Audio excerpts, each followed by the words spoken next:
On this episode, I talk with the head monster behind the great Death Comes Lifting, sinister fitness and horror empire, Zak Bellante. Zak has perfectly combined two things I love, horror and fitness, into one killer product. I had a great time talking with Zak, and I hope you enjoy this episode. After you're done with this episode, make sure you check out my fellow horsemen of the podcast Apocalypse, Everything Went Black podcast, Into the Necrosphere, the Necromaniacs podcast, Spitball Media, Iblis Manifestations, and the Soul Knocks podcast. Also, don't forget to check out my somewhat newer merch that's up on Horrorwolf 666 Podcast T Public store right now. It was designed by my friend Jacob from the band All Hell. It's a really cool combination of Conan and, with a good touch of werewolf on top of that. So check that out if that sounds interesting to you. And also don't forget to like and share this podcast and rate it wherever you listen to it at and stuff. That helps with the algorithm and everything. So it's much appreciated. And once again, thanks so much for listening.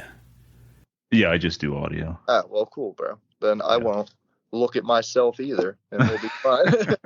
Yeah, I had that happen before. It's like I tell the story a bunch, but I was talking to Mick Garris, man, and it was supposed to be an audio interview with Mick. And last minute, Mick's like, you know what? I want to see your face when we talk. Can you get on camera? I was like, and it was a different laptop I was using, but still not very good video quality. I'm like, I didn't even brush my fucking beard or hair. I look like a goddamn wild, like, axe murderer or something. So I get on there. It's like Mick Garris. I'm like, you talking about nervous? I'm over here like fucking moving around and fucking, being super nervous. And I'm like, God damn it, Mick. He seems super cool, though. I would imagine he's super cool. Mick is like one of the nicest people I've ever, got to talk to and stuff. And we've stayed friends ever since, having that podcast. So that's cool to hear. Maybe once we start our podcast back up, he's a guest I'd like to try to talk to for sure. Yeah, Mick is the man. To me, like having Mick on was like pretty much top of the mountain for me if I had to like pick a dream guest. Like it's like Mick Garris or Stephen King, or I would love to have Stephen King too, but supposedly his waiting list, from what Andrea from Rue Morgue told me, it's like 6-year waiting list. Oh, I'm sure he doesn't have to do anything at this point, but I felt that same way when I got Tom Atkins on my podcast, and that was pretty early on in my just whole career and journey. And I was like, you know what? If I do nothing else but interview Tom Atkins for a Halloween episode on my podcast, I don't even give a shit. You know what I mean? Like, man. Yeah. Yeah. So I hear you, man. Yeah, Tom Atkins is fucking cool as hell, man. I never even thought about reaching out to him because I know he's super old school. I'm like, what do you even want to do a podcast? But yeah, that's fucking badass, dude. He lives in my area, which is crazy to me. And like he's like, you can just see him. You see Tom Atkins at the grocery store sometimes, and most people don't know who he is, but like the nerds know who Tom Atkins is, and he's the nicest fucking grandpa guy ever. And so you're right. He's like an old dude, so he doesn't really do like the whole Skype interview thing. And this was before the pandemic. I had him on. So I literally rented a room in a local library, and Tom Atkins met me there, and we had coffee and bullshitted for like 2 hours.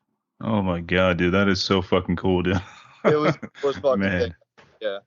Yeah, that's like once in a lifetime, like mind blowing stuff there, Yeah, man. I don't like try to overthink about stuff too much, but when I like look back on a few things, like that's definitely one of them. That's like, how lucky am I? How blessed am I to be able to do that?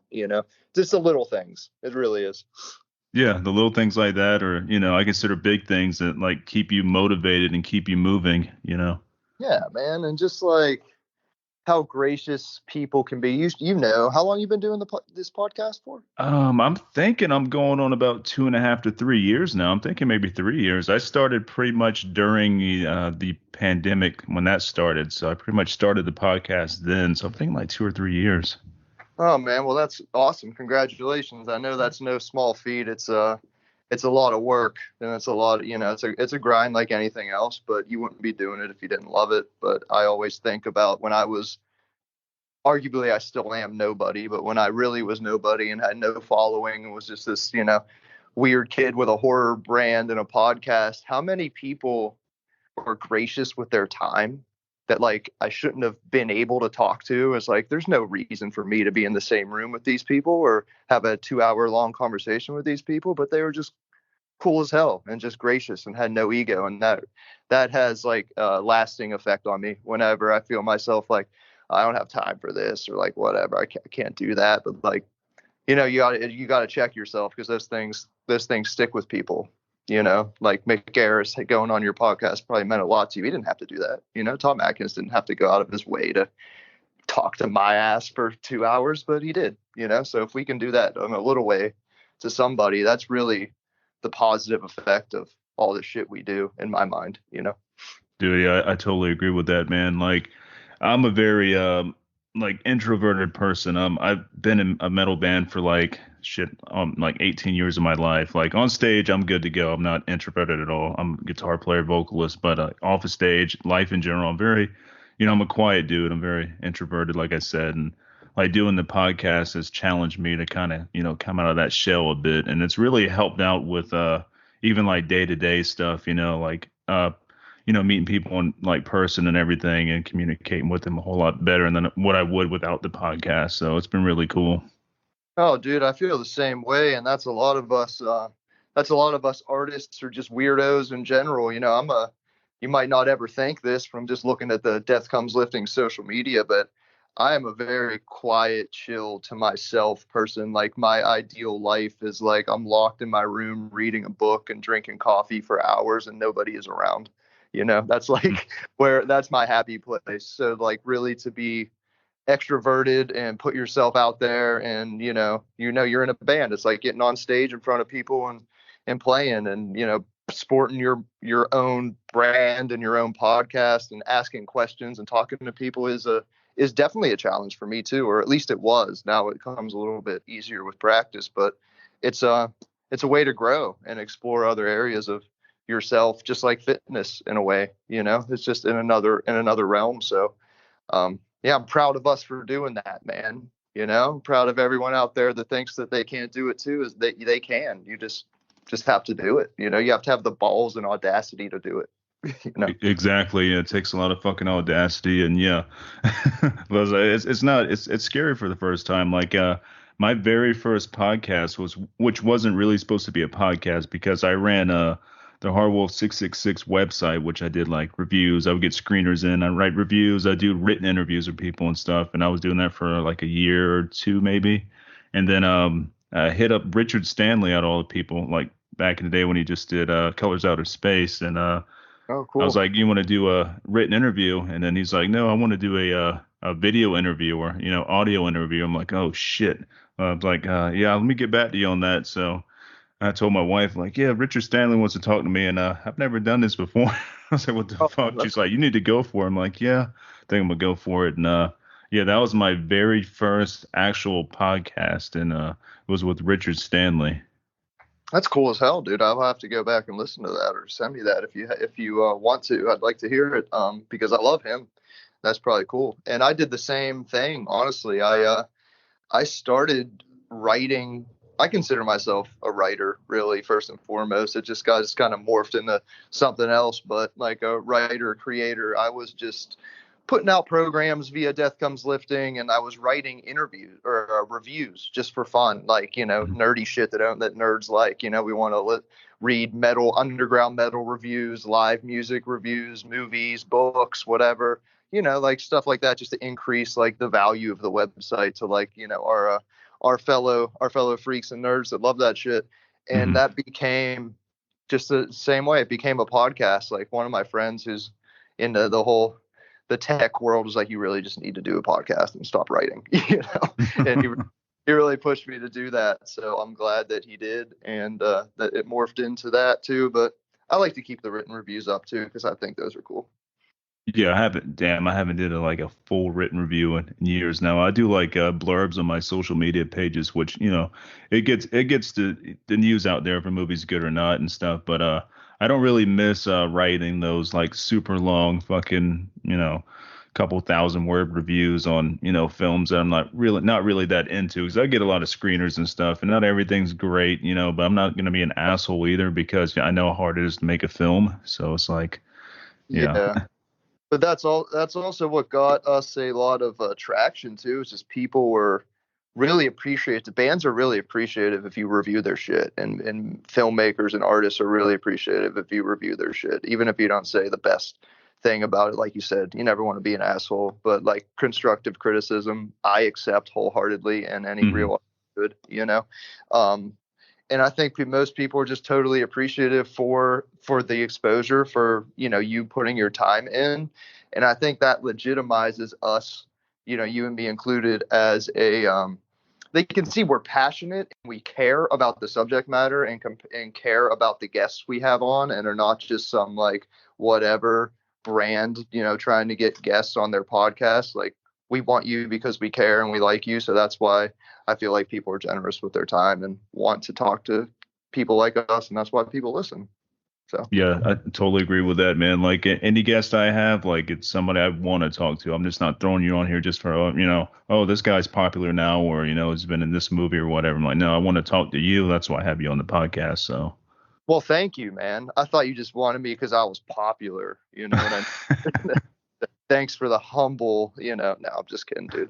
I wanted to talk to you too. I appreciate all the support you've shown over the years, and the casual connection we have on the fake world of Instagram. So it's nice to talk to you.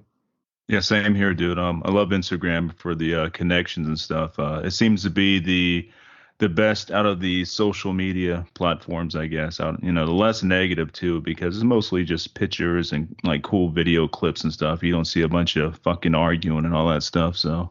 No, and I just like, your vibe attracts your tribe is a saying I like to live by. So you really do get what you put out, especially on social media, and what you follow and who you surround yourself with. Like, odds are, if you follow us or if someone follows you, they're going to be pretty fucking cool and like-minded and chill, and there's not going to start any negative shit.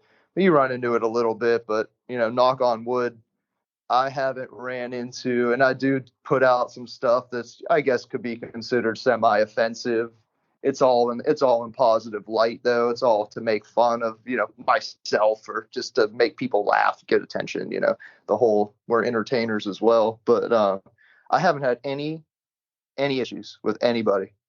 Not even like the most negative comment I got was just something so dumb, and Mhm. so laugh it off, kind of one time thing. And and I'm gonna jinx myself, and a whole shit fire is gonna come down on me right now. But I've been doing this for 7 years, and I can count on one hand how many truly negative interactions I've had because of it online and in That's person. wow. So That's awesome, uh, man. Lucky.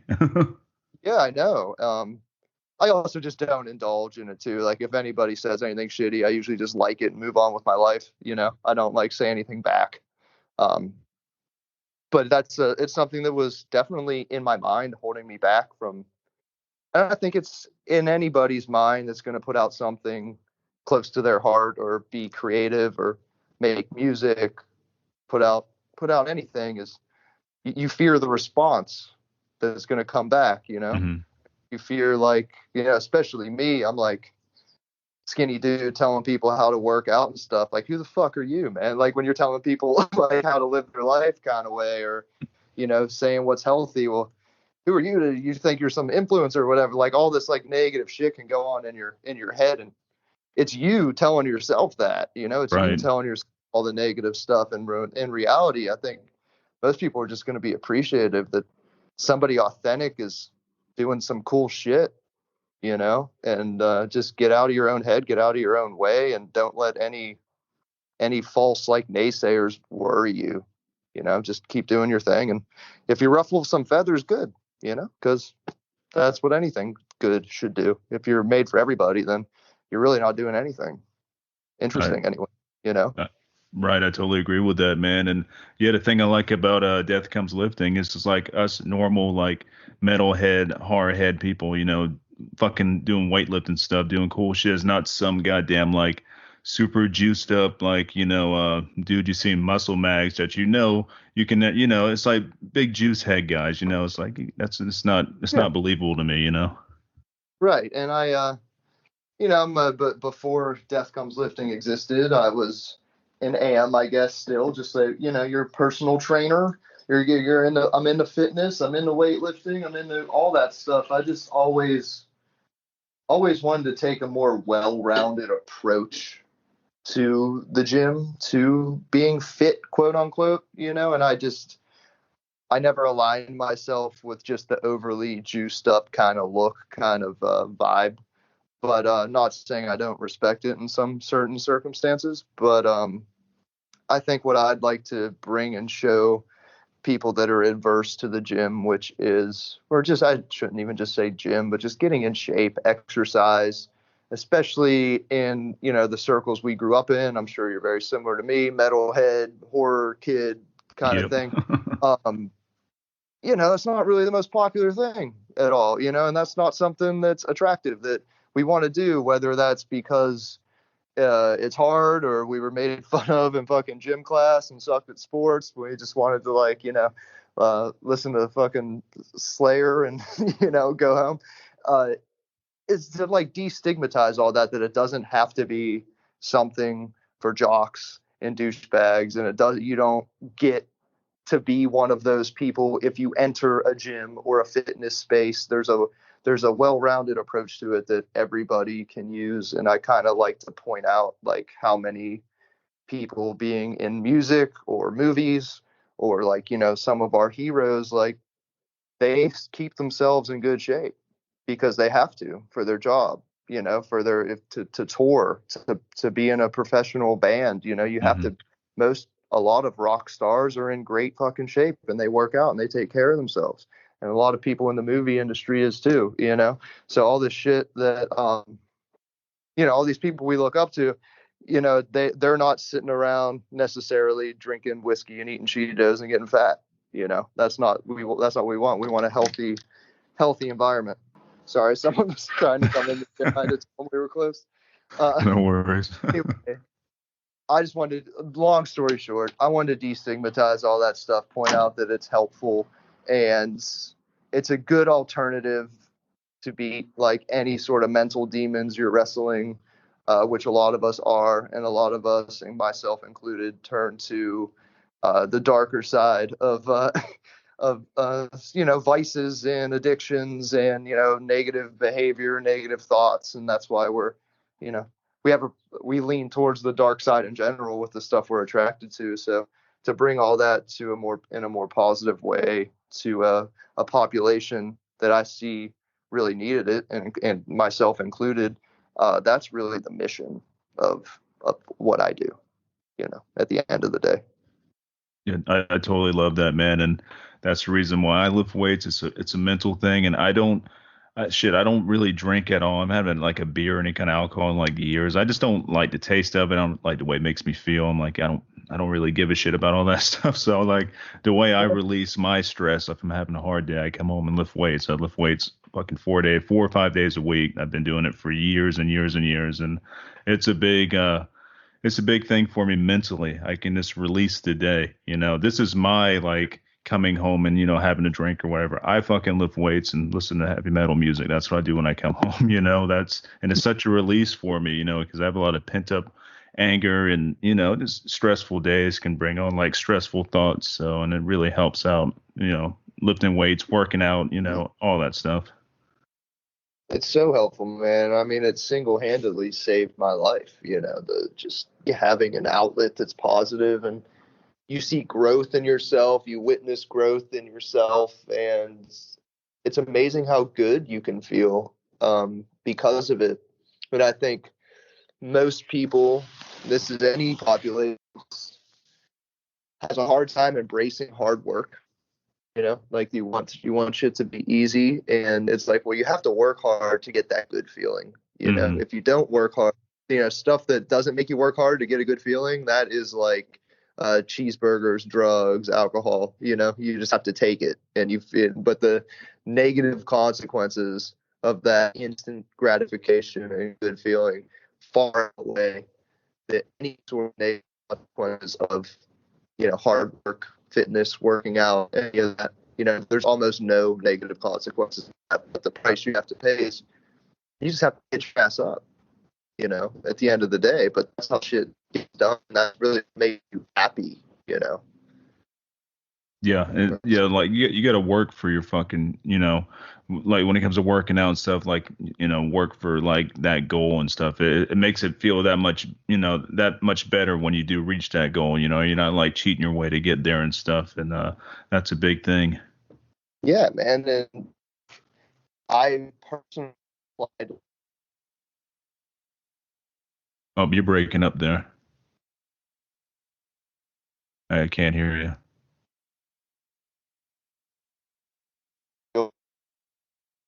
Yeah, I still can't hear you breaking up.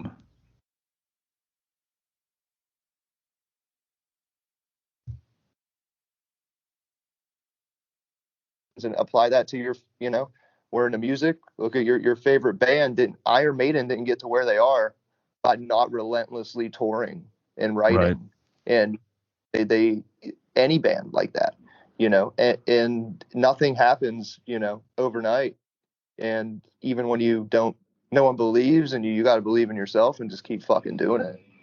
That's really doesn't happen quick. You have to put in the reps, and that's all learned, at least for me. I learned that lesson in the gym when I started, and I Hmm. was like, okay, I can feel like when I work hard, when I push myself to the point of, okay, this is hard and I'm sweating and this hurts and I suck and everything. The next day you're stronger, the next week you're stronger, and you start to see improvements in yourself, and that's directly applied to professional life, our creative life, personal life. Like that is that's a valuable lesson to learn, and I'm very lucky I learned it at a young age in a time that I could use it for hopefully the benefit of others with death comes lifting. So that's Yeah. why we're here. Yeah. I love that fucking like that mission statement and stuff, man. Because I believe like a strong body helps with a strong mind, vice versa. I think they go together. Yeah, it's inseparable, and a strong spirit too, Hmm. spiritually, mentally, and physically. Like we're three things in one, and having that alignment is hugely important. And I don't want to turn anybody off, especially from the metal and horror world, with the term spirituality, because I'm not religious. I'm not, I don't necessarily believe in God, quote unquote. But there's tell me a metal concert isn't a spiritual experience. Right, You know, right. it's a group of people together singing, jumping around, elevated, all for like, what they believe in. And, a yoga class, a really good strength workout can bring you to a place of that too. And having a community of people around you, that's a spiritual experience in a way, So to have that component, and that's why so many people were, depressed and all the worse during the pandemic, because we're isolated. We Right. didn't have that. We didn't have that community. We didn't have like any sense of spirit, and the mental health went down the drain. The physical health went down the drain because we sat around, and they're just so connected, and having a dedicated practice of, creativity, music, physical, diet, all of that. It all is so important for every aspect of us. And I feel like that's just the healthy way to live, healthy way to exist, is to try to keep all those in line. If what I can do, if what I do, this silly little brand that we've created, can help people achieve a balance in those realms, then I feel like my work here is done. And your brand has like a good reach, man, because the past 2 days, like two of my really good friends have sent me fucking little clips of you and your like in the actual gym and stuff. Like, oh, check out this Death Comes Lifting, and I've done told both of them like, yeah, he's gonna be on my podcast in like 2 days. I'm just like, Yeah. these are like two random people. They don't even know each other. They're sending me clips, some of your reels and all that stuff. I'm like, I mean, the reach is really, really good.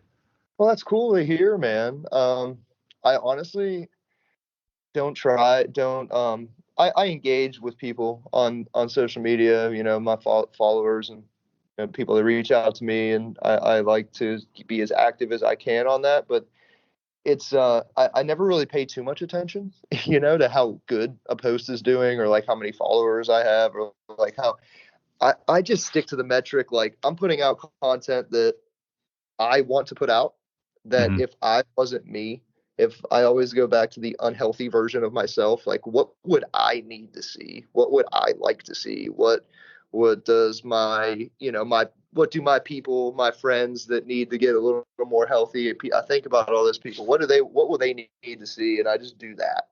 And I think that's the best kind of metric for any sort of content, any sort of art, music. It just has to be authentic, and it will be good, I guess, or at least have a reach to people that matter.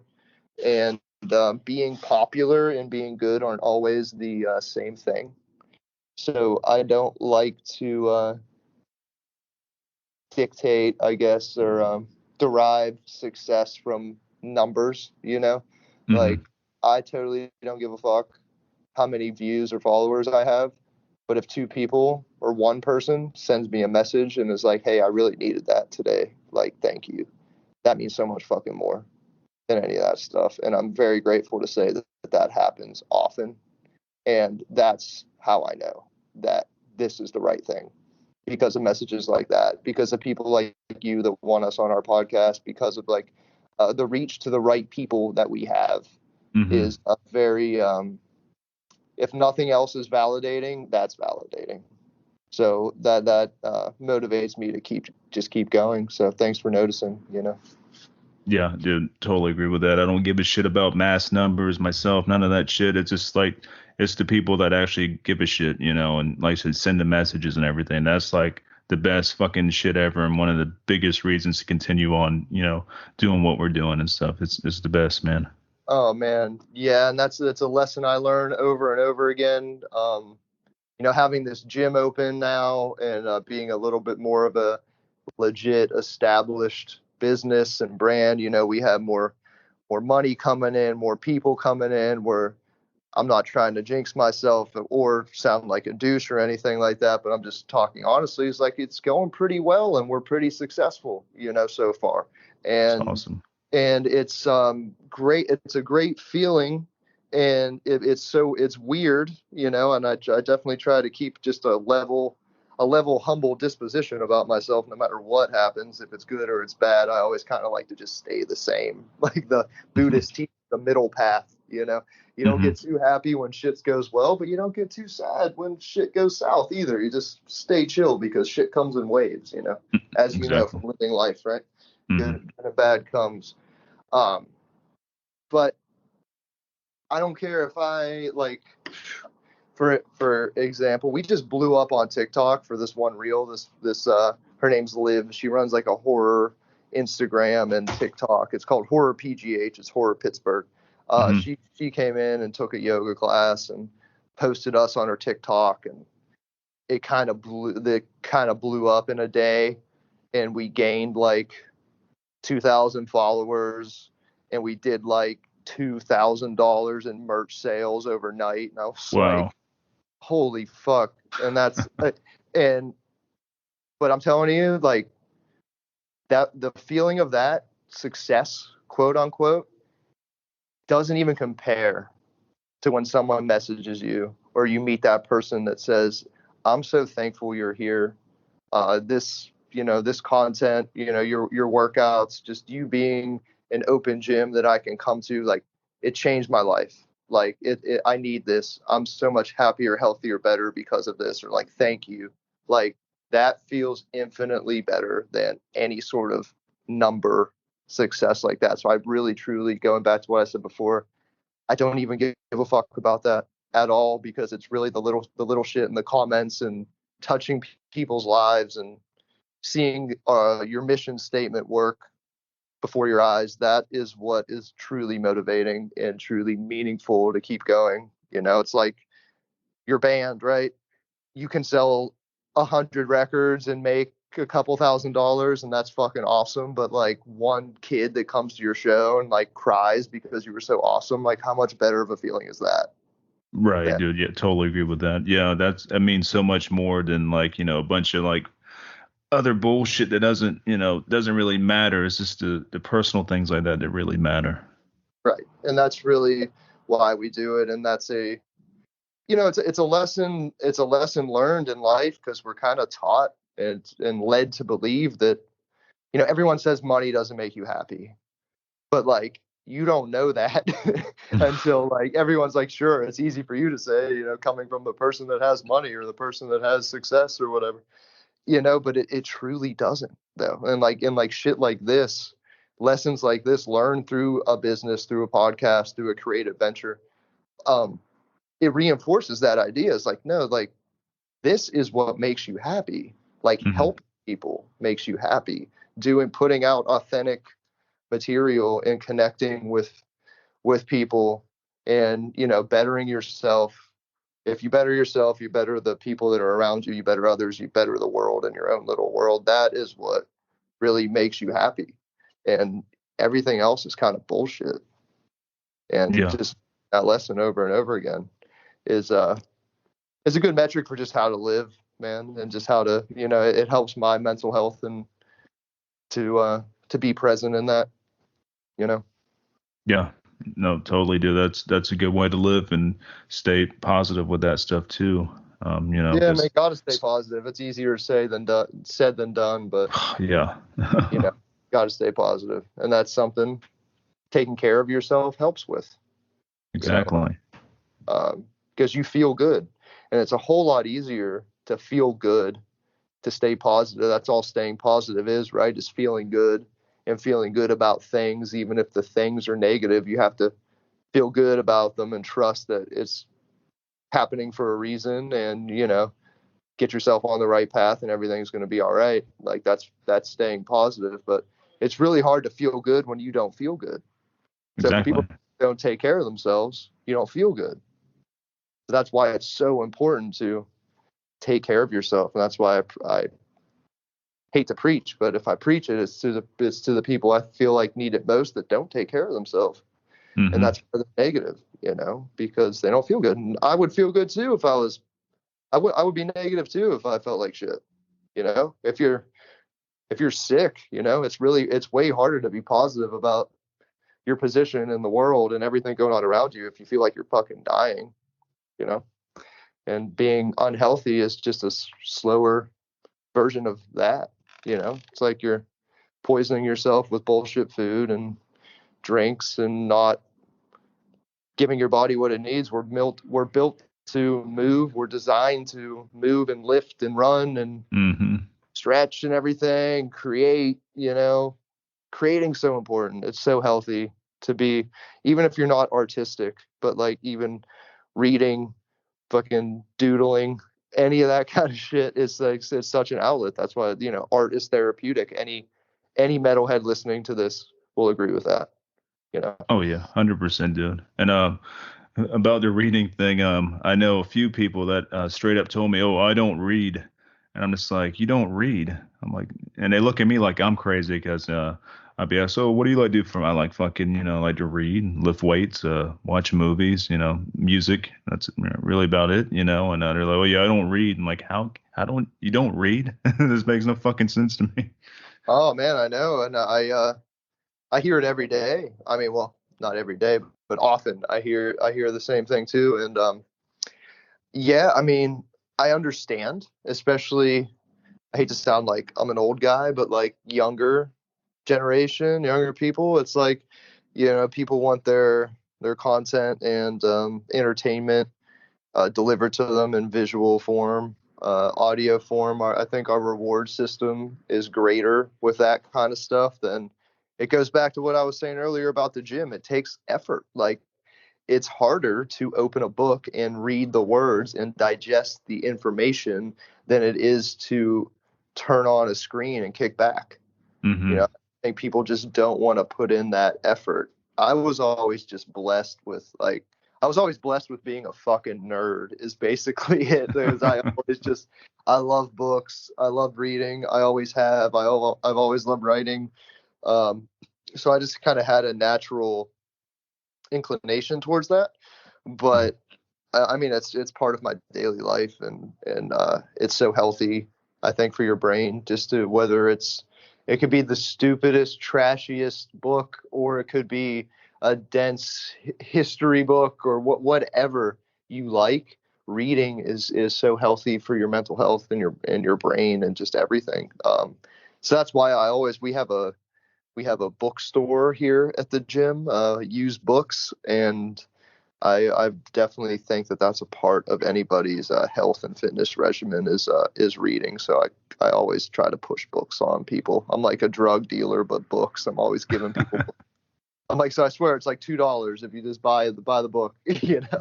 Right. Yeah. So I have so many books. I have an issue, right? That's like one thing. So I buy books all the time, read them. Um, set them on my shelf, forget about them. They take up space, and the ones I don't want anymore, I just resell. The Crips Bookshop here at the gym and on our Patreon page. So from my personal collection, I sell books for like I don't think any one of them's more than $10. I just want to give them to people that want them, and just pay for the shipping, and I don't really care. That's killer, man. I got speaking of books or whatever, I got a really good recommendation that I don't think a lot of people know about this author, and he is fucking awesome, dude. It's like, right now I'm reading his, second werewolf novel called, let me get the right name on here, Full Moon 2 Silver Bullet. If you dig werewolf novels, you need to check out, the author name. His name is, Matt Drabel, and he's been on this podcast before, but, Oh, dude, he's cool. like one of the best newer writers out there right now, especially when it comes to like fucking werewolf stories, man. Like these two books are just fucking amazing. So Matt, what's his last name? Matt Drabel, Drapble.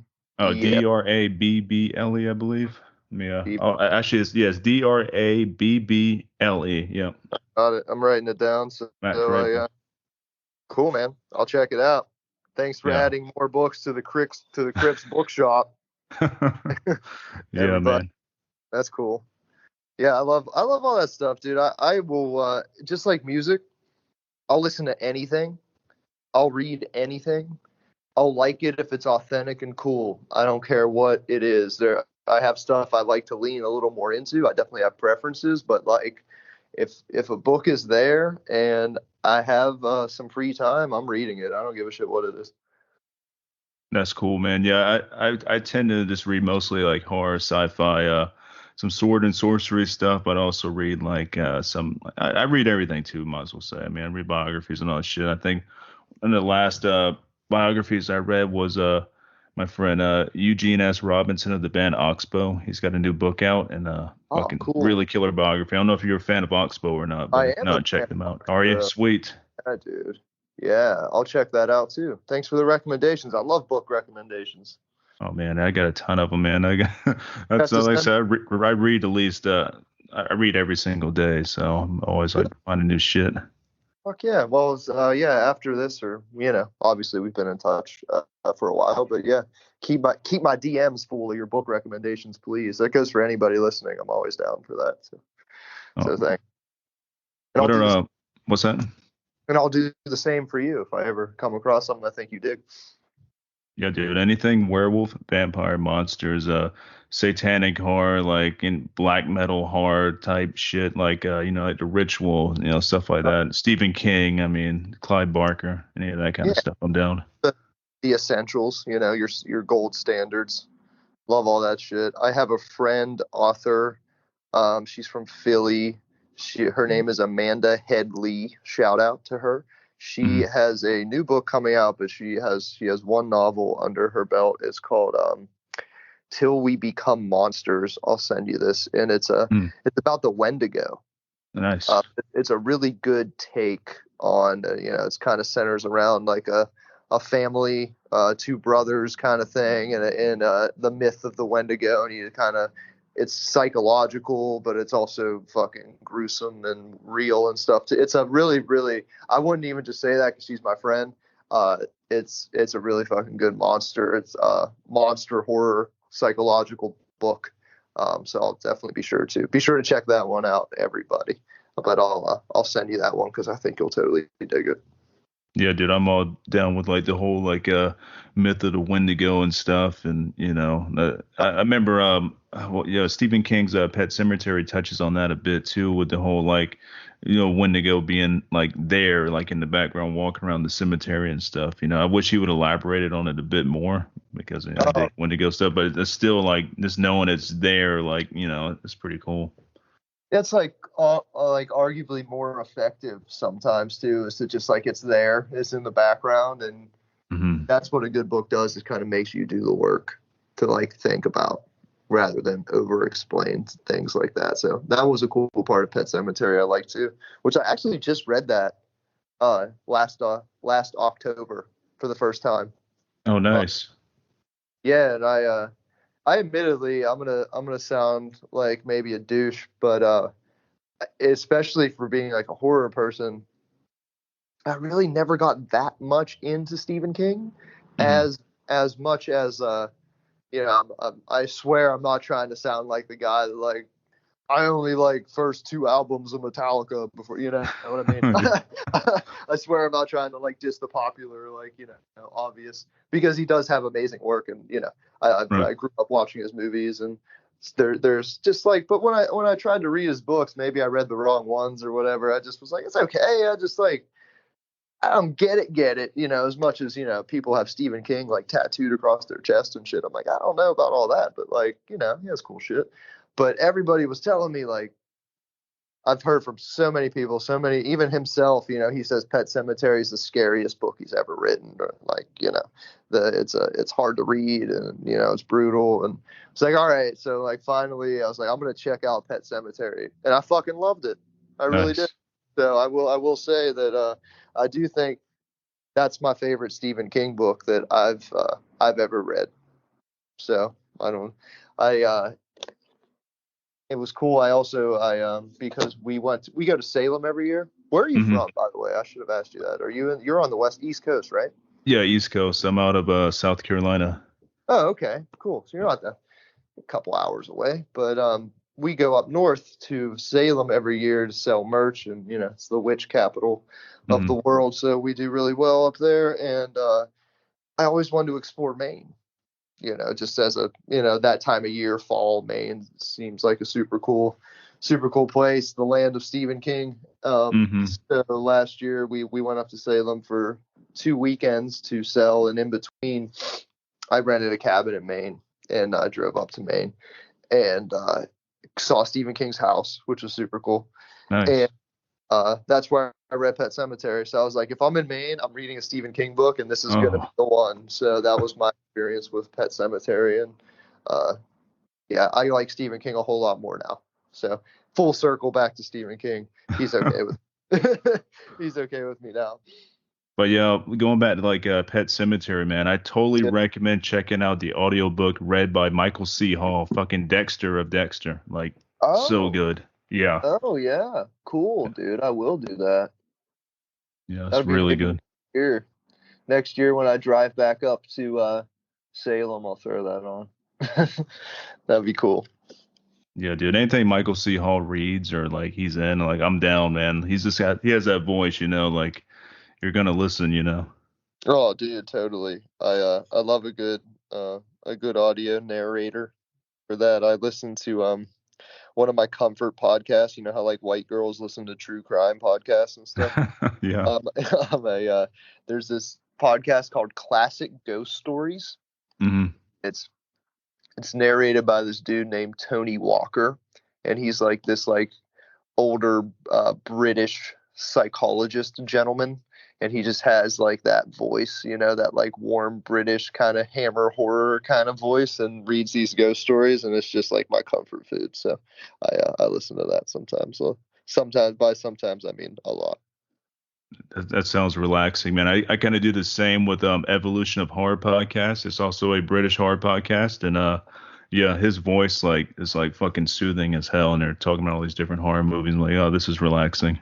That sounds great. What's it called? Evolution of Horror? Yeah, Evolution of Horror, and it's been out for a while now. And what he does, he'd take like, let's say, the slasher film. He'd take that genre and like go down like the line, starting with like the very first slasher film, and work his way up every episode to like the newest slasher film. He picks the best out of the best, right? And talks about them with different guests and everything, and that'd be like a season or so. Then he'd pick a different subject, maybe like zombies for the next one. Then he'd do like every like big meaningful zombie movie and dissect all that. It's really good. Wow, that's sick, dude. Yeah, I have saved that too, man. Full of good recommendations today. I appreciate it, dude. Oh yeah, dude. I love shit. Yeah, I have a ton of fucking podcasts I follow, and also some more recommendations for you. I'm in like a group of like awesome podcasters. We're all kind of like brothers in arms. We're the horsemen of the podcast apocalypse. That's what our group is called, and we got everything from like metal podcast to horror podcast and everything. So once I get off here with you and stuff, I can send you links over to each of our podcasts. Like we have a metal one, we have a horror one, we have just kind of a general one about like like the dark arts and all this stuff and a lot of cool shit, man. We got something for everything, so I can send you some links over for that too. Please do, brother. So I was sold early on in that description, so let me know. Yeah, and that's steadily growing too. Like Good. we're getting bigger with that. We're hopefully one day we can do like a live show, maybe in like, I don't know, Jersey or New York or something like that. We all meet up together and fly in, because we have some of our brothers are from like Europe and stuff, and from all over the place. So we all meet up together. It'd be really cool and do like a live show. That's what I would love to do one day. Well, yeah, man. Well, you'll do it. Just keep doing what you're doing, and it will happen. So Yeah, totally, dude. I'm honored to be involved, my friend. So this is cool. It's a cool show you do. I appreciate it, man. Of course. I was gonna ask you like how did the whole like the horror and weightlifting like come together, like with Death Comes Lifting? Where did that idea come from originally?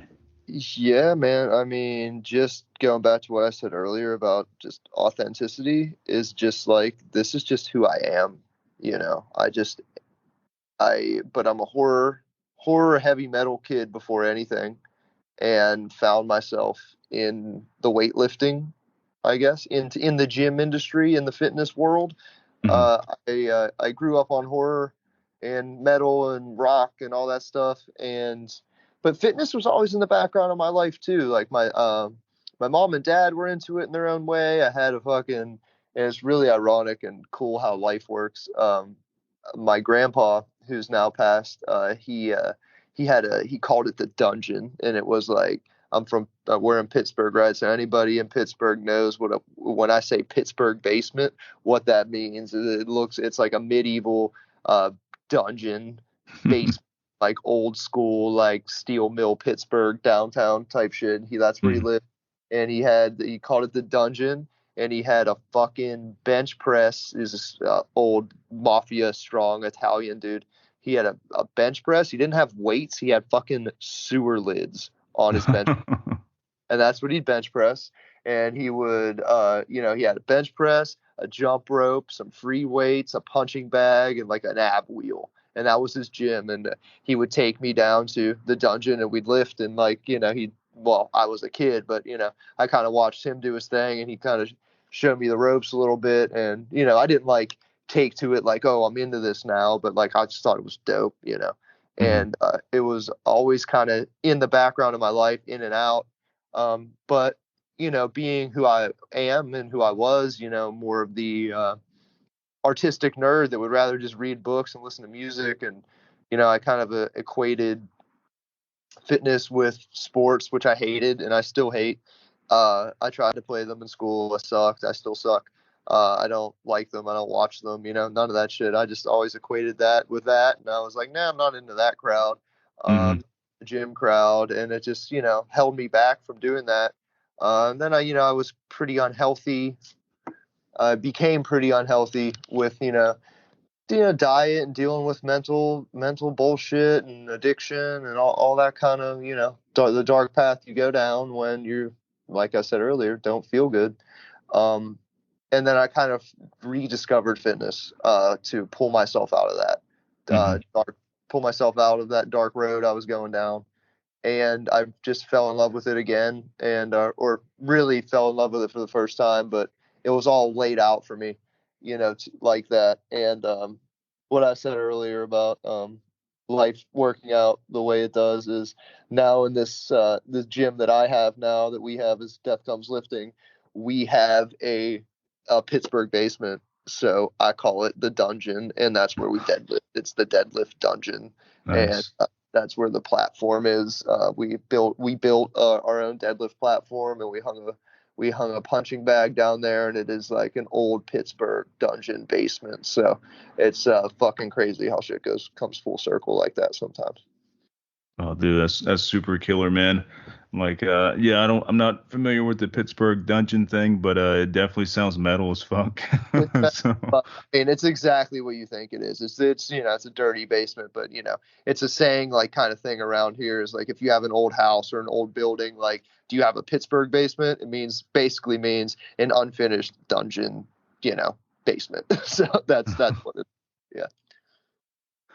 that's funny. My old when I was a kid, living with my folks or whatever, my like room, my entertainment room with all my games and all that shit and weights and stuff, that was also called the dungeon, but it was like it wasn't a basement. It was like a converted garage type area. So you had like two steps and it came down. It's like a sunken, kind of thing going on there. But anyways, it was all like wood paneling and my dad, he was a hunter, so he had all his deer heads down in this area where I had like my video game shit and where I would chill out with friends. So when I would have friends come over, they'd fucking be like horrified when they walk in there and see nothing but fucking deer heads staring at them. And I can't blame them. I grew Nice. up around that shit, so I was like, it didn't bother me any. But like seeing people's reaction when they come down, they're like, "Oh, what did I just enter, man? Is this hell?" Yeah, nice. Yeah, that's Yeah. always good. Let your friends know what's up. That's cool, Yeah. man. Yeah.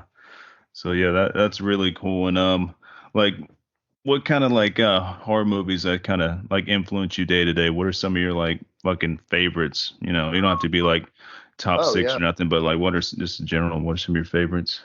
Um, Evil Dead 2 was one that it's the first one that I kind of I watched it when I was super young, like 6 years old, I think, like had to be somewhere around six. And it was one that like I remember going to a video store with my mom or whoever took me to the video store. I feel like it was my mom, and it definitely was my mom because she's the kind of parent that will just let a 6-year-old pick out whatever movie he wants at the video store and be like, Hmm. sure, why not? So I wanted Evil Dead too. I just thought the skull with like the human eyes, there's something about that. I remember like looking in like the horror section and like I was just I guess I should say first, I've just always been drawn to the horror, to the dark and like the more extreme side of things, because it's like, why would I not be? Like, it was just not even a question in my mind. Like, pop music was never for me. I wanted to listen to Kiss because they looked like superheroes and they were larger than life. Like, Hmm. that is, and I felt the same way with any sort of entertainment. So I was always attracted to just like wilder shit. So I remember wanting Evil Dead 2, seeing that skull poster, and I was like, yeah, that's the one I want.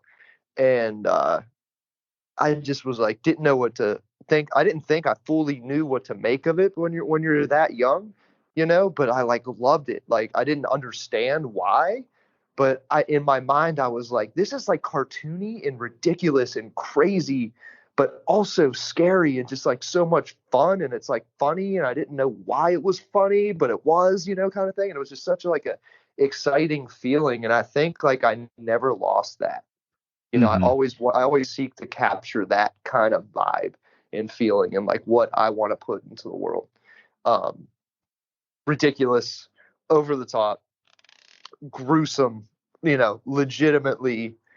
I mean, it's a technical like fucking masterpiece. That movie is Oh yeah. insane. How they made that and filmed that movie. It's like it's just so good on all levels. that it almost doesn't make sense, but it makes so Hmm. much sense, and that's why I adore Evil Dead 2 and the whole Evil Dead series. So that was so huge for my formative years and just like forming my whole kind of taste in horror. And so over the top craziness like that. And then on the flip side of that, probably my favorite horror movie the older I get and the more I watch it, the more I, appreciate cinema is the original Texas Chainsaw Massacre. Oh hell yeah, You dude. know, Yes, that's same for me. That's like top three probably of all time.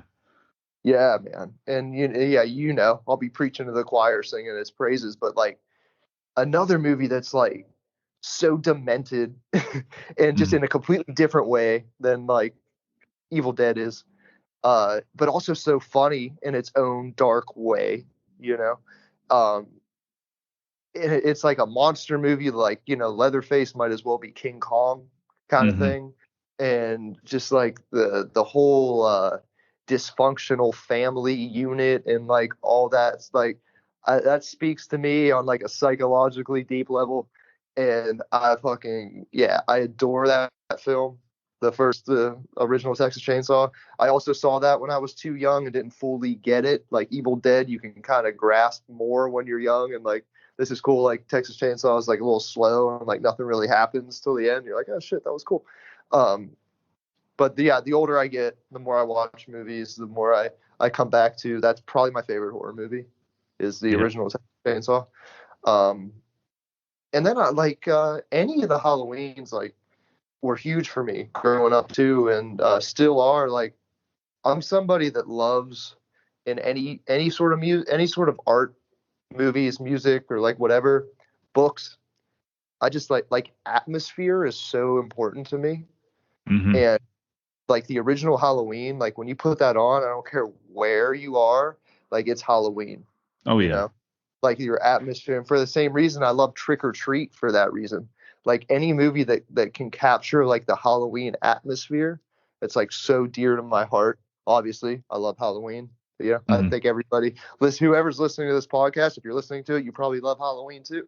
I would hope so. God damn it. Hope so, so you understand out there. Uh, and like any of the Halloween movies, most of them anyway, I should say. There's a few of them that suck, but Yeah. most of them really, really just capture the atmosphere and the essence and vibe of Halloween. So those are important to me. The first one, the third one, I like six. I like Resurrection because I think any movie that has Busta Rhymes drop kicking Michael Myers is fucking sick. I was about to Um, say the same thing. That's the redeeming factor of that movie when yeah, Busta Rhymes is like, kicks him in the fucking head. yeah, and I'm just Yeah. like, yeah, like I don't care what happened in the last 90 minutes. If you have that, I'm good with you. So I love Resurrection. Uh, I liked Halloween Kills a lot, actually. I Was know that the first one of the new series? Was that the first one? the second one. Second one. See, I did not like that one. I like the first one was cool, like really cool actually. I did not like the second one, and the second one, the first and second one were both filmed in my hometown, like fucking maybe 10 miles away from me. Still, like all the like bars they were showing, like dude, I played in that fucking bar. Like I've been in that bar. Like it was weird. Oh, It hit so close to home, man. It's like I don't that's know. cool. That's super Yeah, cool. yeah. Yeah, I didn't hate the original, the regular, it's just called Halloween, the requel or whatever Hmm. you want to call it. But I just thought like the second one was more fun, just a bunch of just Michael Myers fucking shit up, just killing people. It didn't even have to make sense. I was like, yeah, I'm into this. Um, and I didn't even see Halloween Ends. I didn't even want to. I I just heard. actually I preferred that one over the the second one, and that it's weird because people, oh, you're crazy, but I was like, no, there's a really nice weird ass turn you don't see coming in that last one. It's still not a great movie now, but it's decent. It's like a 7 out of 10. It's like, all right, I'll watch it just for this weird ass twist here. So I recommend it during like Halloween time, anyways, October. Check it out just for fun. All right, well, because I love you, I will check that out now. I'll check it out. I'll check it out in October for sure. I just heard like, I mean, for me, like Michael Myers is the reason I watch Halloween, Yeah. or for the atmosphere. But yeah, I mean, it's Michael Myers. Come on, And when I heard that Michael Myers was in that movie for like 10 minutes total, I was like, I'm good. That's all I need to know.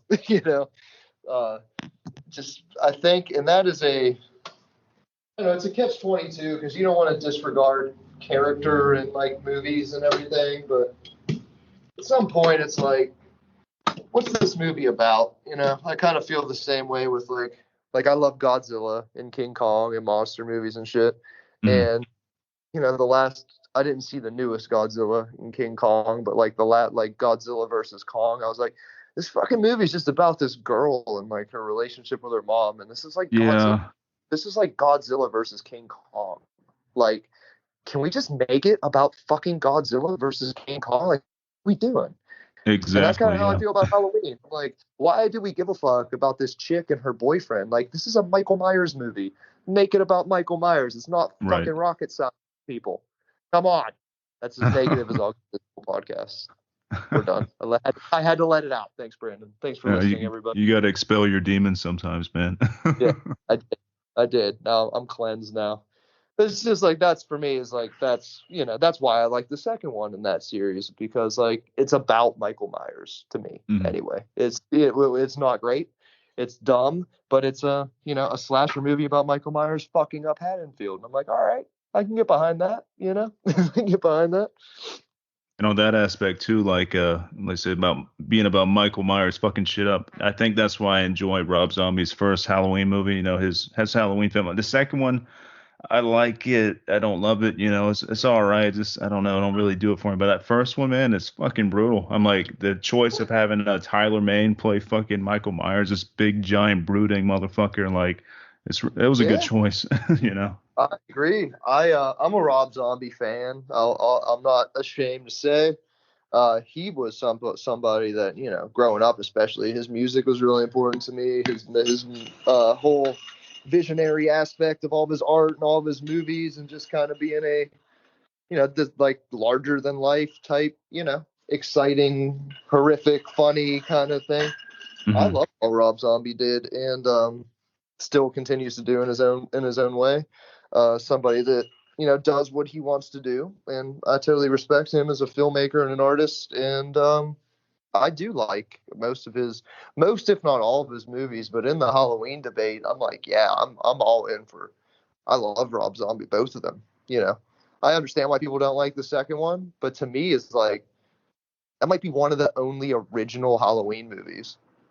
This is not Hmm. doing the shit. Like it's a truly unique, polarizing movie that like, yeah, it's definitely not for everybody. It definitely took me a few times to like really get it, I think. But I think it's just interesting that it exists. It shouldn't be like I don't think it's anybody's definitive Halloween movie, but it's definitely cool as fuck, I think. It's just different. Yeah, and the kills, man, are absolutely brutal in that second one, man. There's some really brutal kills in that one. It's really got a super dark atmosphere like the whole time. There's no light in that movie, you know what I mean? It's just all like Right. blackness and fucking doom.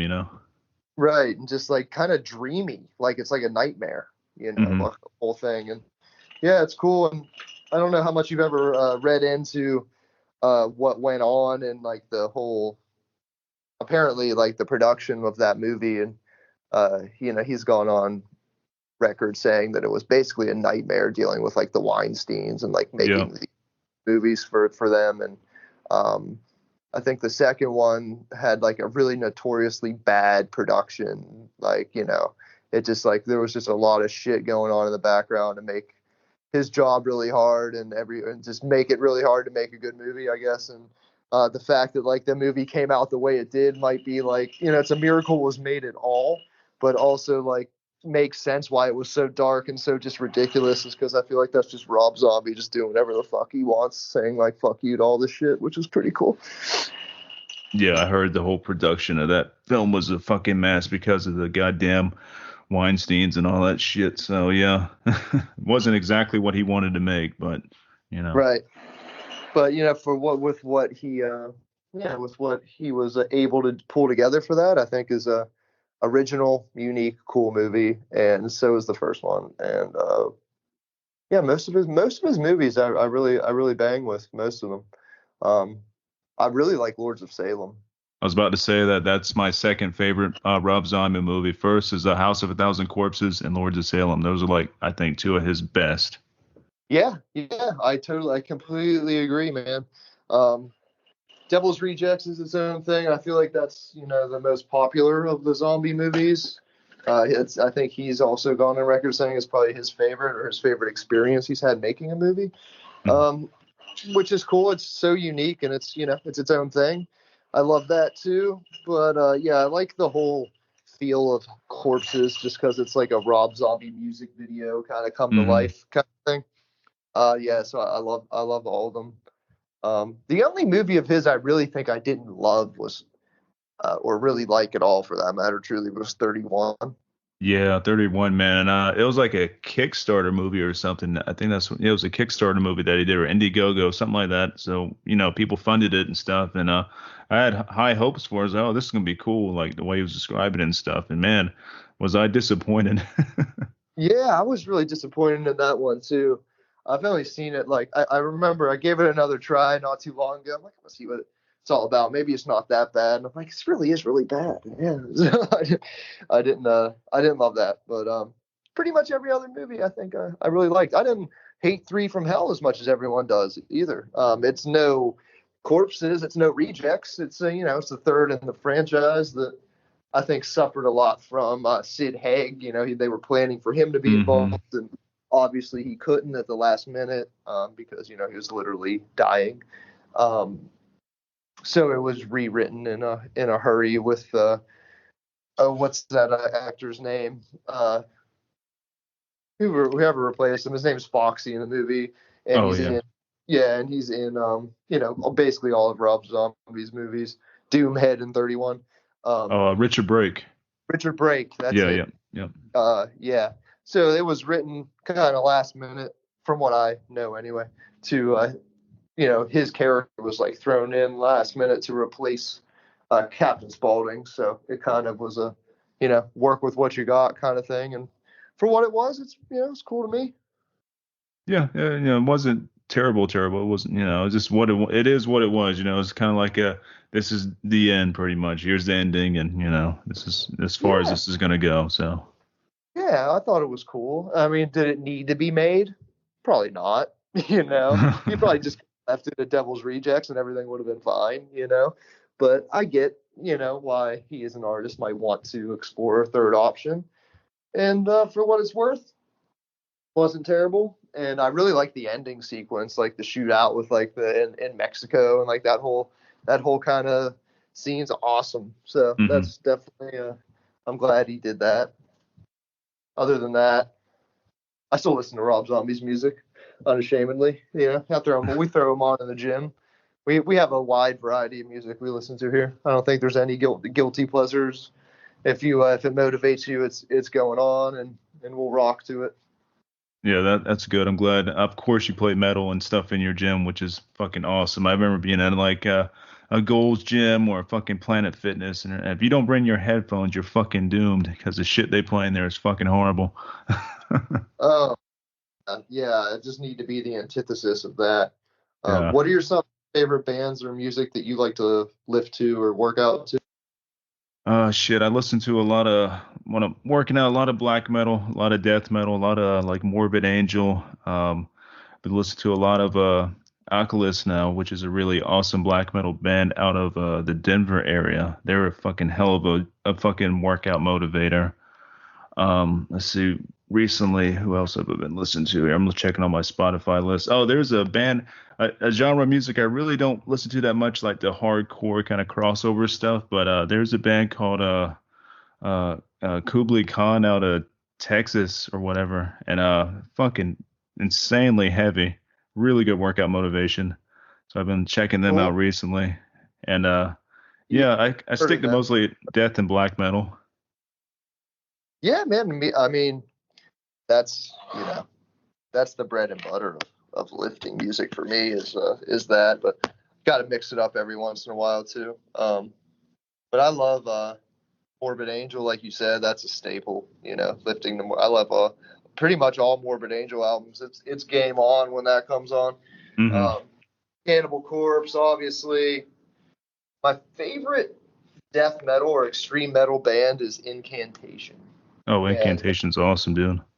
yeah, dude. And I just like I love there's just enough variety for me in Incantation with it still being Incantation between like, there's elements of black metal and speed and Hmm. like that actual death metal, but some of it might as well be stoner doom, like death metal with how like doomy and slow some sections of their songs get, and Hmm. just like the way their songs are crafted, they're so original and just so unique and cool. I fucking love Incantation, and that's a staple of my lifting. That's one I've been into a lot lately. Is their new record, and I've been jamming it since it came out a few months back. So that's been going on my personal lifting playlist a lot. Incantation. That's a good choice. I forgot to mention too, while we're talking about metal and motivation, weightlifting wise. There's a band out of Australia called Werewolves, man, and I would say Oh they are my number one fucking workout motivation overall. I've listened to them more than anything when it comes to fucking yeah, workout no, motivation. they're great. I didn't realize they were from Australia. Yeah, That's cool. That makes sense. Australia's all crazy in a good way. yeah, and dude, they're full of talent over there, man. Werewolves has another new album coming out, I believe this year. Yeah, this year. I think in July it's coming out. But every year they're throwing an album out, so they got like fucking four or so albums out, like an album every fucking year. And then all these guys in Werewolves are in other fucking bands doing projects. I mean, it's like, God damn, do y'all ever sleep over there? You know? Yeah, it's pretty impressive. I remember listening to their first record when the first record came out, and I was like, I thought it was really sick. And then like their second record came out like really quick, and I was like not ready for it. I'm like, I'm still digesting your first one, but I think, but yeah, respect to any prolific artist that keeps pumping shit out, man. So I definitely will have to revisit some later Werewolves because I really think I only dug into the first one more so than the second one, but I love them. Yeah, that's great. That's great workout shit for sure. Yeah, dude, super motivating, man. Like I think it gives me like a plus 10 on strength for whenever I'm listening to Werewolves.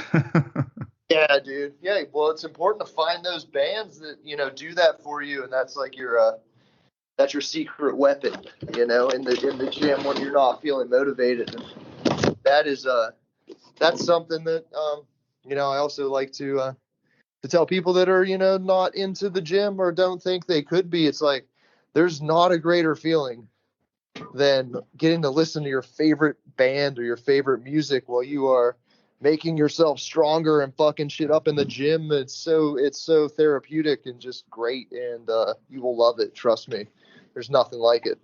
So if you're having this atmosphere, having the music cranking in the gym, like it's so anti Planet Fitness and LA Fitness and all that garbage they have playing. It completely changes the vibe. So if you can't make it to our gym, do that for yourself. It's a great experience. Yeah, 100% agree with that, dude. I recently just saw that you're doing a screening of Evil Dead 2 at your gym, or I didn't see where it was being screened at, but I just saw it recently. I just shared it for you, but Yeah. Oh, thanks, man. Yeah. So we do. It's at the gym, and we do horror movie. For our Patreon, for our online community, I put out programs a lot of them are based on horror movies or, inspired by horror movies or whatever theme we want to work with for the day. And this one, we did Evil Shred. We have Evil Shred and Evil Shred 2. So nice. for the programs, they're kind of billed as like, well, this is like the fitness program that like Bruce Campbell would have went through to prepare himself to fight the army of deadites that he needs to fight. So that's what we're preparing for, a lot of strength and cardio and flexibility and all that stuff. So we made a little movie around it, the Evil Shred movie. Um, Low budget, just us doing our thing, having fun. It's ridiculous. And we're going to screen that at the gym, pairing it with Evil Dead 2 as a double feature. So, and we've done a few events like that too. During St. Patrick's Day, we screened the Leprechaun series like all day.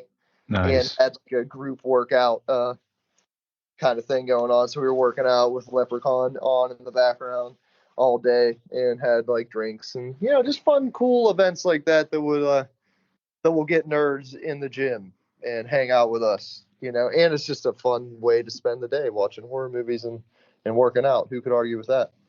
Exactly, dude. No, that is way fucking cool, man. I would totally be there if I wasn't in South Carolina. Well, So if you ever branch out, like, yeah, build one down here, all right, man. That and that's also a very gratifying thing to hear. I've heard that from a lot of people. I wish you were in my town, or open up a second one here. I'm like, all right, well, in due time, I have no doubt that we will. This is the first step of many more. So I have no doubt about that. That's killer, man. And before we go or whatever, where can people reach you at? Where can they check out like your website, your gym, and all that stuff? Where's some cool information they can check out?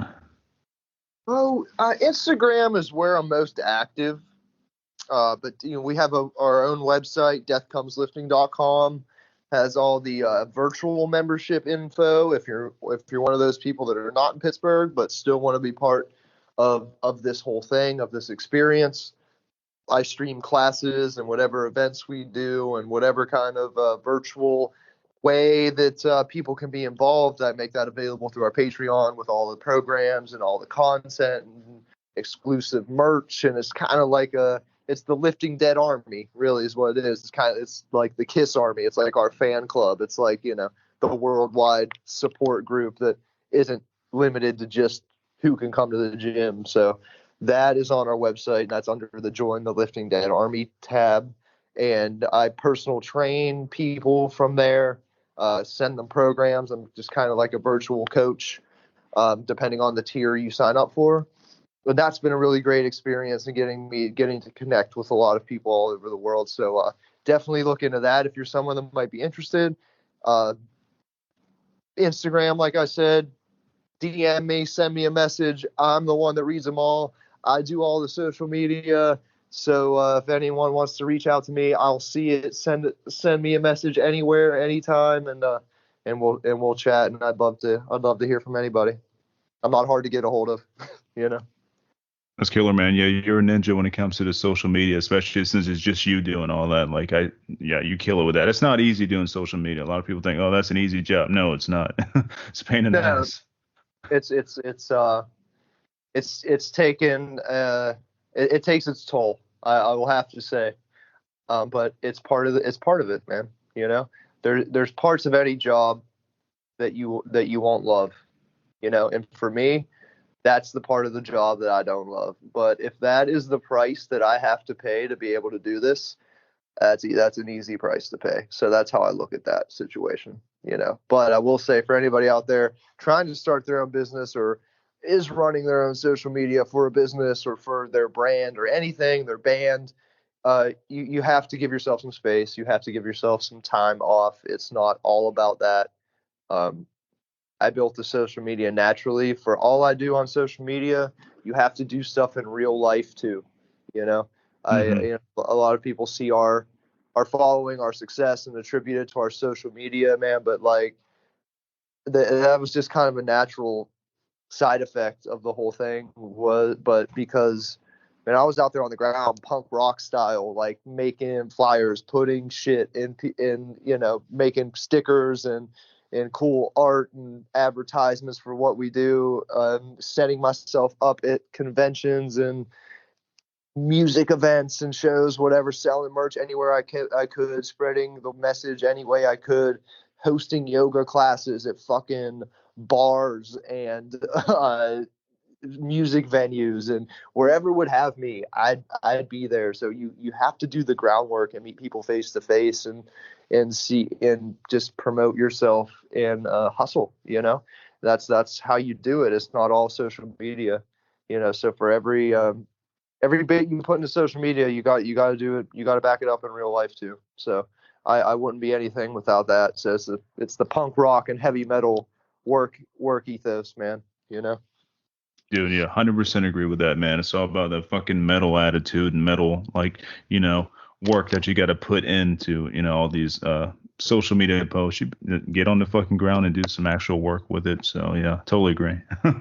And yeah, and it's like in the fitness world, oh my god, it's terrible. It's social media can be so toxic, and I'm like, did you actually get a chance to work out, or did you just film yourself the whole time? Oh yeah, I see so many of those fucking videos. I'm like, what is this? And they're all over the place. I'm like, this is not motivating whatsoever. It's horrible. Like, what is this shit?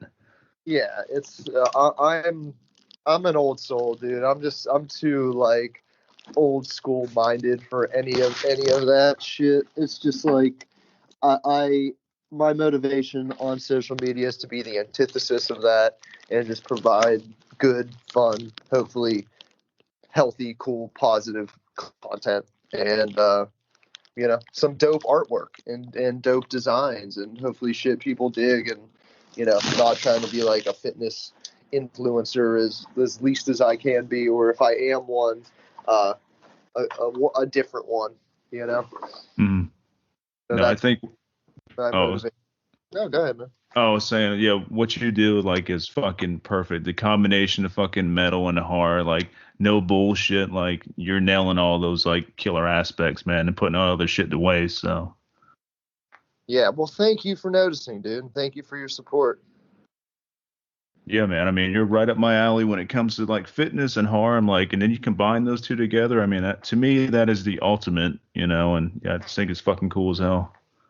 Well, it's not going anywhere anytime soon, man. So I'm honored that you're part of the journey, and honored to have support from because people like you, people like us. I mean, this is why I do it because I don't know if I even fully answered your question before when you said where did this come from. Was I'm this horror and metal person, kid, whatever, at heart always. And Mhm. being in the fitness world, in the gym world, there was just nowhere for me to go. That I felt comfortable. I would do it anyway because whatever, and just I'd wear my metal shirt and listen to my music, and I'm doing my fucking thing. But I'm like, there just has to be something.